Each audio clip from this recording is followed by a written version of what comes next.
Menjadi seorang detektif bukanlah hal yang mudah, apalagi saat menangani kasus pembunuhan yang sudah terjadi 2 kali dalam 1 bulan ini. Jane menghela napas berat. Para korban yang terbunuh meninggalkan jejak. Terdapat mawar hitam pada tangan kanan para korban. Mendengar ada yang membuka pintu ruangan, Jane, gadis itu melihat Nico, partner kerjanya, datang dengan ekspresi yang sulit dijelaskan. Apalagi kali ini? Batin Jane menatap temannya. Jans, ada kasus pembunuhan lagi. Nico memberi berkas dan bukti laporan pada Jane.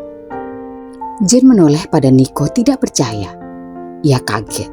Kasus sebelumnya saja belum selesai. Kini ada kasus baru lagi. Ingin rasanya dia menangis. Bagaimana bisa? Ia benar-benar frustasi sekarang. Siapa kali ini korbannya? Lelaki berusia 30 tahun yang ditemukan di dalam ruang kerjanya. Seperti korban sebelumnya, ada mawar hitam di tangannya.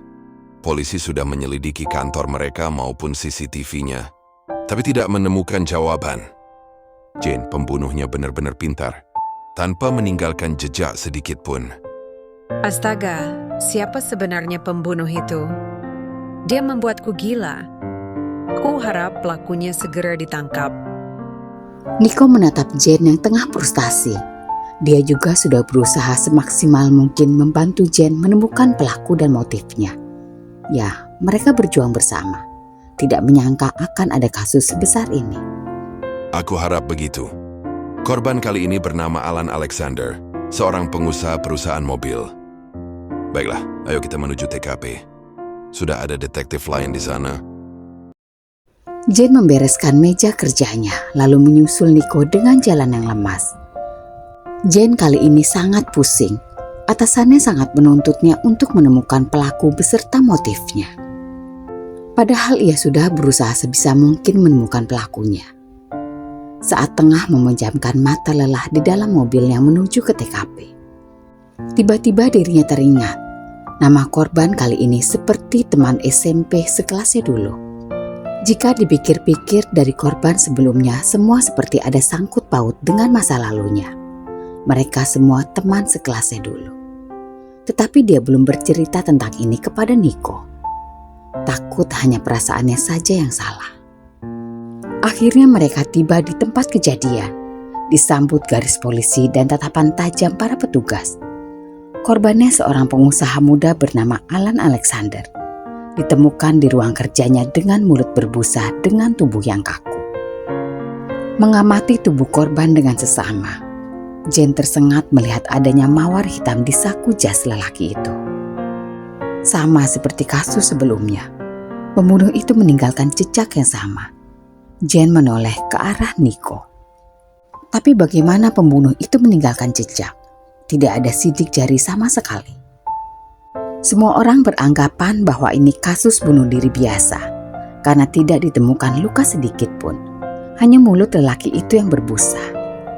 Memang semua tampak seperti kasus bunuh diri biasa, kecuali terdapat mawar hitam.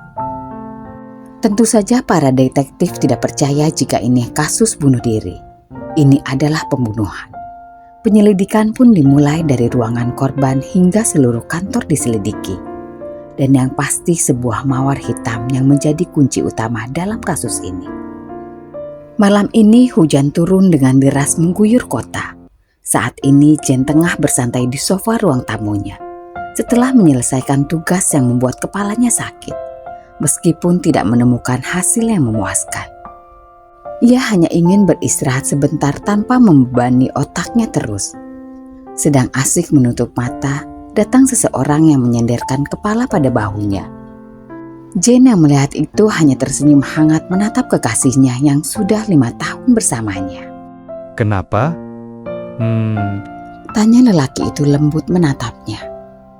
Dia Agra, lelaki yang selalu ada untuknya. Aku mencintainya dan aku mempercayainya. Jane tidak bisa menahan air matanya lagi. Dia menangis di pelukan Agra yang mencoba menenangkannya. Aku capek, Gra. Pembunuh itu sampai sekarang masih belum ditemukan. Aku tidak becus dalam bekerja. Tidak sayang, kamu tetap yang terhebat. Jangan begini ya. Janeku, adalah gadis yang kuat. Aku yakin pembunuhnya pasti ketemu. Agra mengelus punggung pacarnya sambil mencium rambut Jane. Jane sudah mulai tenang. Gadis itu hanya mengangguk pelan mendengar perkataan Agra. Terima kasih, Agra. Aku mencintaimu. Sudah 3 bulan semenjak kejadian pembunuhan itu. Sekarang Jane sudah sedikit lega. Tidak ada pembunuhan lagi. Meskipun kasusnya masih abu-abu, belum ketemu titik terangnya. Polisi bahkan akan menutup kasus ini sebentar lagi dan menyatakan bahwa ini kasus bunuh diri. Jane benar-benar pusing. Jane mengambil handphonenya yang tidak ada notif dari sang pacar. Kemana laki-laki itu?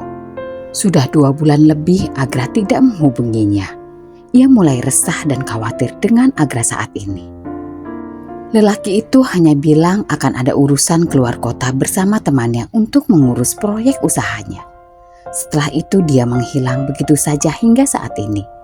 Ratusan panggilan dan pesan tidak ada satupun yang dibalas. Ia bahkan sudah sering mengunjungi apartemen Agra, tetapi tetap kosong. Jane benar-benar resah. Dengan pikiran yang kalut, ia mulai menghubungi seorang teman Agra yang menjadi partner lelaki itu. Halo Ken, ini Jane. Kamu bersama Agra? Bisakah aku bicara dengannya?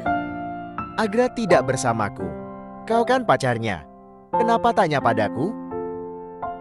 Jane menahan napas bingung. Jika tidak bersama Ken, kemana lelaki itu? Apa mungkin bersama perempuan lain? Jane menggelengkan kepala. Agra tidak mungkin seperti itu. Ken, bukannya kalian ada proyek bersama? Agra bilang, ia akan keluar kota bersamamu. Jane kini benar-benar resah. Apa? Proyek itu sudah selesai 1 bulan yang lalu, Jen. Kita bahkan pulang bersama.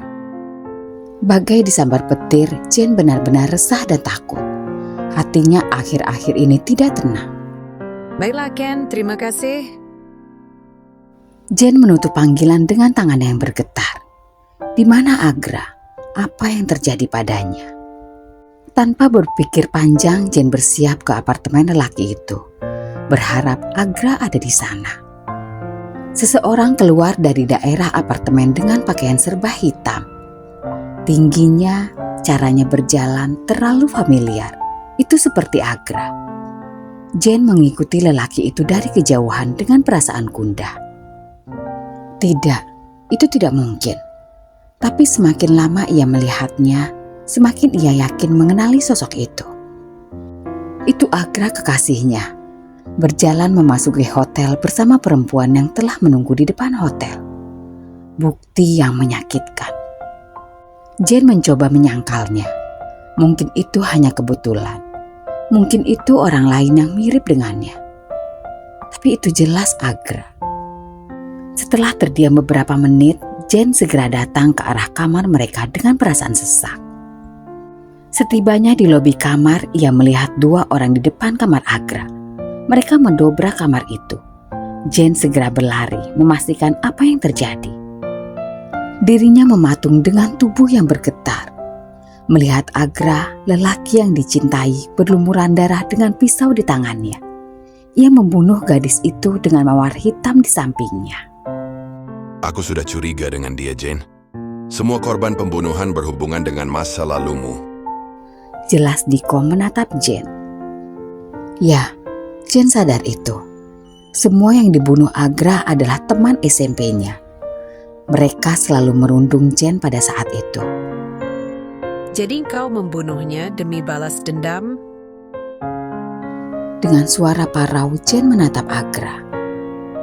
Agra mengangguk pelan. Aku tahu ini salah, Jan. Aku hanya ingin membalas rasa sakitmu. Tapi aku tidak menyesal. Air mata berjatuhan dengan deras di mataku.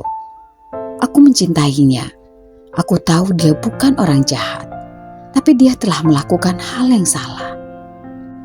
Dan malam itu, untuk pertama kalinya, aku merasakan bagaimana rasanya kehilangan seseorang yang kucintai.